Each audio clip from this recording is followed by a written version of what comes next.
Hello BS, আসসালামু আলাইকুম। আমি আর একটু মজার রেসিপি নিয়ে হাজির হলাম। আজকে আমার রেসিপিটির নাম হচ্ছে বিনি চাউলের বিনি ভাত রান্না। তো দেখতে পাচ্ছেন, বিনি চাউলটাকে আমি আগে থেকে ভিজিয়ে রেখেছি 3-4 ঘন্টা ধরে। এখন আমি ফুটন্ত পানিতে ভাপে দেব, দেখতেই পাচ্ছেন। আর এটা একটি কিন্তু রিকোয়েস্টের ভিডিও, যাতে আমি তৈরি করলে সবার সাথে শেয়ার করি। দেখতে পাচ্ছেন, আমি ঢেকে দিলাম। দেখতে পাচ্ছেন, এইভাবে কিন্তু ভাতটা সিদ্ধ হয়ে যাবে। আবারও ঢেকে দিলাম। তো দেখতে পাচ্ছেন, ভাতটা কিন্তু পুরোপুরি সিদ্ধ হয়ে আসলো। আমি একটু নেড়ে চেড়ে দিচ্ছি। আর এই বিনি ভাতটা কিন্তু আমাদের চট্টগ্রামবাসীর খুবই প্রিয়।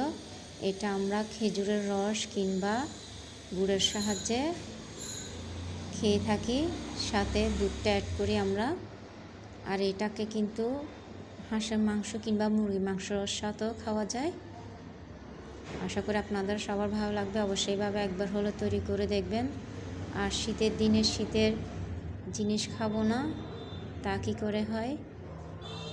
শীতকালেই এই বিনি চাউলের ভাত কিংবা পিঠা এগুলোই খাওয়া হয় মূলত। গরমকালে তো আসলে এগুলো খাওয়া হয় না। দেখতে পাচ্ছেন,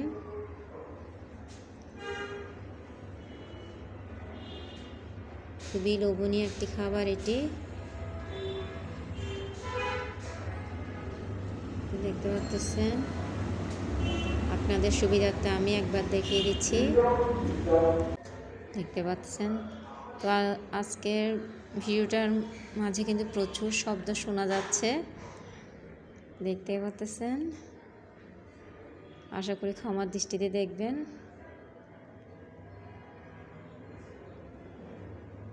খুবই অসাধারণ একটি রান্না এটি।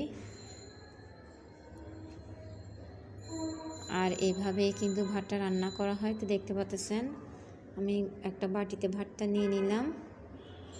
খুবই মজাদার ভাত এটি। আর এখানে আমি একে একে সব উপকরণ দেব।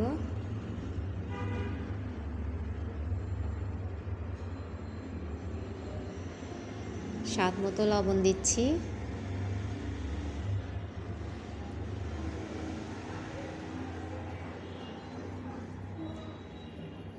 চিনি দিচ্ছি। ভাতটা সিদ্ধ করার সময় আসলে তেমনটা কিছু লাগে না, সিদ্ধ হয়ে যাওয়ার পরেই সব উপকরণ দিতে হয়। আর ভাতটা কিন্তু খাওয়ার আগে এভাবে রেডি করে নিতে হয়। দেখতে পাচ্ছেন, আমি খেজুরের রাবটা দিয়ে দিচ্ছি। আমরা চট্টগ্রামবাসী এটাকে রাব বলে থাকি, অনেকে এটাকে লালিও বলে থাকে। দেখতেই পাচ্ছেন, খুবই লোভনীয় একটি খাবার। এরপর নারকেলটা দিয়ে দিলাম।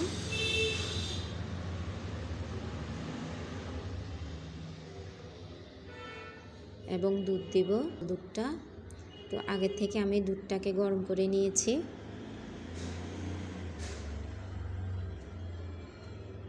দেখতে পাচ্ছেন, আমি দুধটাকে দিয়ে দিচ্ছি এখানে বিনি ভাতের উপর।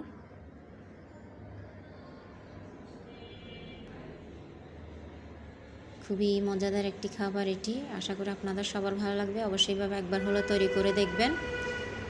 শীত যাওয়ার আগে অবশ্যই এইভাবে একবার হলে তৈরি করে খেয়ে দেখবেন, এবং কার কেমন লেগেছে অবশ্যই কমেন্টস করে জানাবেন। দেখতেই পাচ্ছেন।